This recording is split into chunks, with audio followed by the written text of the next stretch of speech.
अस्सलाम वालेकुम दोस्तों, कैसे हो? मुझे उम्मीद है कि आप सबसे हो गए। न्यू अपडेट के साथ मैं आपके सामने फिर हाज़िर हो चुके हैं। अगर आप कुवैत में रहते हैं, कुवैत की ख़बरों से हमेशा के लिए अपडेट रहना चाहते हैं, वीडियो को देखें।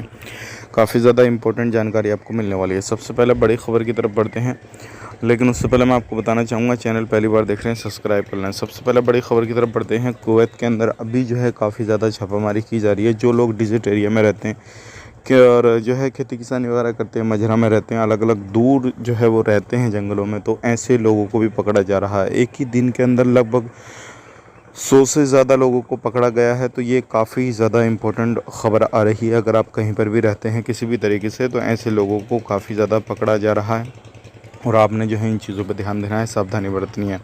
और बात कर लेते हैं यहाँ पे जो भी कारखाना वगैरह चलाते हैं किसी चीज़ का, चाहे वो गोदाम हो, कुछ भी हो, अगर इलीगल तरीके से चलाते हैं तो ऐसे लोगों के ऊपर भी कार्रवाई की जा रही है और ऐसे लोगों को पकड़ा जा रहा है। जो मोटर बाइक का इस्तेमाल करते हैं, डिलीवरी बॉय हैं या फिर किसी भी तरीके से अदर अदर कंपनियों में काम करते हैं, तो ऐसे लोगों को भी चेकिंग वगैरह किए जा रहे हैं। तो आपने सावधानी बरतनी है और सही तरीके से अपना काम काज करना है और सही तरीके से अपना जो है जो भी चीज़ आपने करनी है वो सही तरीके से करनी है, क्योंकि जितने भी लोग ये पकड़े गए हैं इनके पास में कोई भी कार्ड वगैरह नहीं पाया गया है और कोई भी बंदा लीगल तरीके से नहीं काम करते हुए पाया गया। तो ये थी आज की इंपॉर्टेंट जानकारी, आप तक शेयर कर दी। वीडियो अच्छा लगा लाइक करें, शेयर करें। आप अपना ख्याल रखें, अपनी फैमिली वालों का ख्याल रखें। Take care, bye bye.